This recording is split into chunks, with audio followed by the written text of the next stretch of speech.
President, more, President, more, President, more, President, more, President, more, President, more, President, more, Afro movement, more, Afro movement, more, Afro movement. Welcome, Afro movement. Welcome. Thank you so much.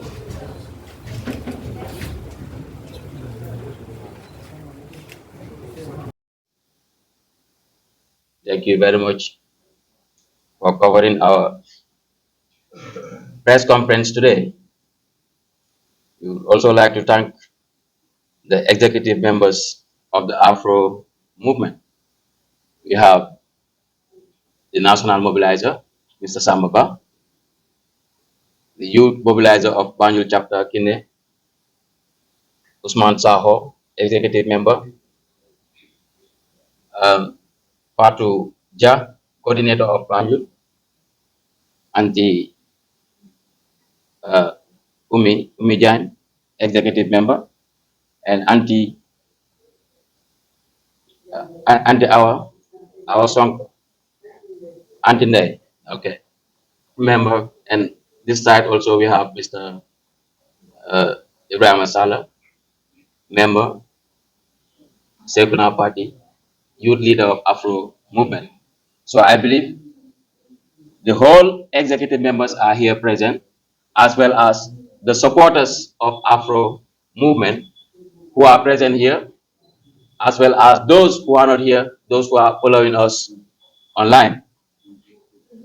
The purpose of our meeting today, the purpose of this press conference is to inform the national opinion as well as the international opinion about terrorist attack on the democracy of the Gambia. I mean by that, there has been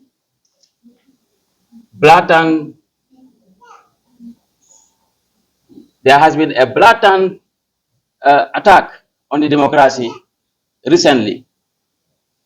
The Gambia, we are known of, it is a democratic country. During the Republic, when we got our independence in 1965, the Gambia was one of the most democratic countries in Africa because we had a multi-party system, whereby other Africans, even including our neighbors here, Senegal, had one or dual party system. So which means the Gambia has ever been a democratic country until there was this coup d'etat in 1994, and then there was a military rule. We all know what happened in between. But later on, the Gambians themselves snatched back our democracy, and then we returned back to democracy. This democracy that is here, it is not being given to us by President Barrow, but the democracy that is here, it is the Gambians themselves who snatched it and proposed it to the Gambian people. This is why we had a change in 2016. So now we've seen that there are so many things that are happening, including denying a permit to hold a meeting, to hold a rally, whereby the incumbent themselves, they are holding rallies anywhere, everywhere that they want, including their allies. They are holding rallies. So we have the right to hold rallies.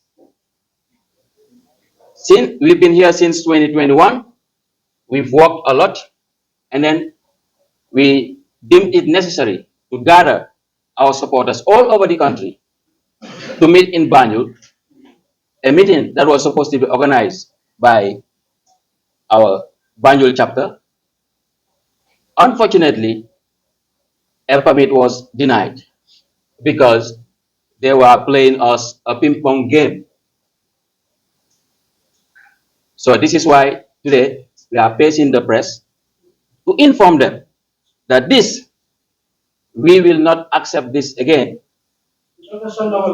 Ndason la wala duñu ko nangu duñu ko nangu duñu ko nangu duñu ko nangu duñu ko nangu ndason la men jabata don kon dégg ngeen Afro Movement executive members yu ñu àndal ñëpp wax nañ ne duñu ko nangu the next time ñu apply for permit suñu bañalee permit bi dinañ ko def te yéen Gambians yi yéen nekk suñu seede. So what we mean by this, we won't accept again to be denied a permit because I am an aspirant to the presidency of the Republic of the Gambia. We have the right to talk to the people peacefully, even though it is not a recognized political party. It is a movement. It is a political movement. Afro Movement, we are the pioneers of political movements in the country because our movement was since 2021. Later on, we have different movements in the country. So we are the pioneers of political movement in the country. So we will not be intimidated as well. We will not be discouraged, but we will stand up straight and fight for our right. This is why we want people to know about this. We want the international community also to know about this. We wanted to discuss with the people about our project, about our political project, because politics is about policies. And now the youths want to bring politics of policies. It is no longer politics of money. It is no longer politics of lineage. It is no longer politics of oligarchy. So what we need right now is youth or political leaders who will put in place policies that will develop the country, policies that will remedy our failing economy. Right now, our economy is on its knees. I always say the Gambia is sick and we need vitamin C. And vitamin C is the solution because we have the policies. Some of the ideas that we brought, we want to make sure that we have a strong economy, an economy that is based on the nomenclature of the economy, that is the primary sector, the secondary sector, the tertiary sector, and even up to the quaternary sector. When you talk about the primary sector, it is about anything about agriculture and then the natural resources. When you talk about the secondary sector, it is the transformation system. And this is what will bring you a job to our young people. This is what will bring job to our youth. Everything that we produce in this country, we make sure that we transform it through industrialization. So we have to use all the sectors of the economy if we want to have a strong economy. The primary sector, the secondary sector, and the tertiary sector. When you talk about the tertiary sector, it is about the goods and services, the business, about banks, about the insurance companies that are here. How to make sure that we have a strong trade system, a strong business system. The Gambia is a business country. You go everywhere, people are creating their own businesses. They have their shops, but they don't have support from the government. The government is not supporting them. It is high time they are supported. This is our project. This is our plan for the Gambia. So, tourism, talking about tourism, it is part of economy. Tourism is one of the areas that our economy depends a lot. So, but now the Gambia, the tourism that is here is the sun, the soil, and the sea. That we call the three S: the sun, the soil, and the sea. But now tourists are no longer interested with sun because there is sun everywhere. They are not no longer interested with sea because there is sea everywhere. They are no longer interested with the soil, meaning the beach. We have beaches everywhere. What we have to do, we have to innovate, we have to create other things. This is why I am proposing an edge city, an edge city, in order not to say the capital city, because I'm here with the Banjulan people. Because Banjul would be Kermam. Banjul is always a place whereby, Banjulians, we have more Banjulians outside Banjul than inside Banjul, because Banjul is so close, Banjul is so tight, so people no longer live there, but they live elsewhere in the combos and in other regions, but they always return back home because that's their roots. So the intention, it is not to change the capital, but it is to change the economy through an edge city. An edge city whereby we will have everything. Dubai had it. The Dubai made it, and it was successful. Singapore made it, it was successful. You know, every year, tourists need new destination. Over 60% of tourists want to go to new places whereby they have never discovered. So we have to create that opportunity for the Gambia, for the people, where I propose so that we try to decentralize our economy, try to decentralize our development, and make sure that we take this HCT between Parapene and Soma, whereby we will build their skyscrapers, beautiful buildings, we'll build their hotels, schools, banks, everything that a city needs, hotels. You see, the OIC was a failure. Why? Because we didn't have enough beds, to host our guests.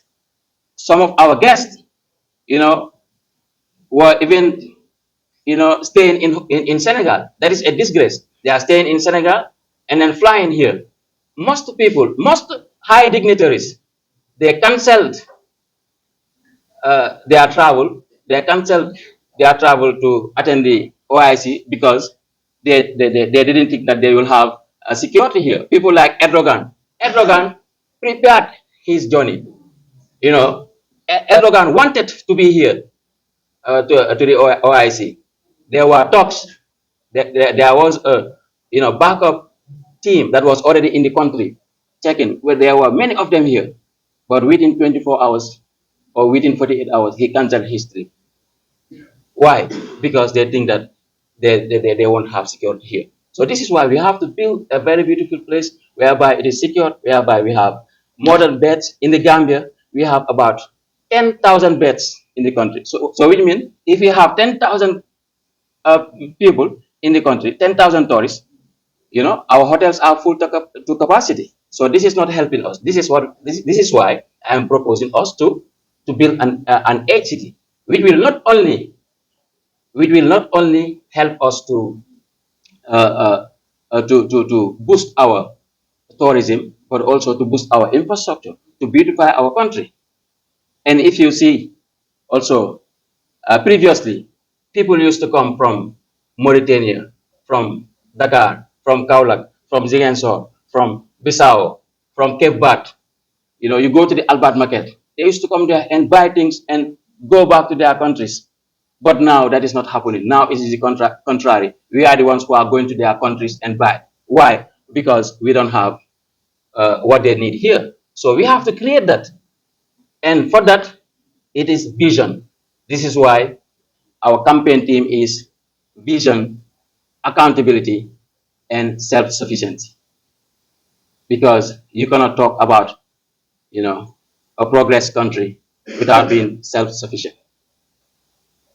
You have to be self-sufficient. You have to plan it. The Prophet Yusuf taught us that. Wasubulatil hudri, where you have, 7 years. It is a plan of 7 years whereby you produce everything, you keep them without selling, you consume little bit, and the next 7 days you start eating, you start spending it, you start selling. This is how we gain self-sufficiency. It is done through a period. But also accountability. Our project is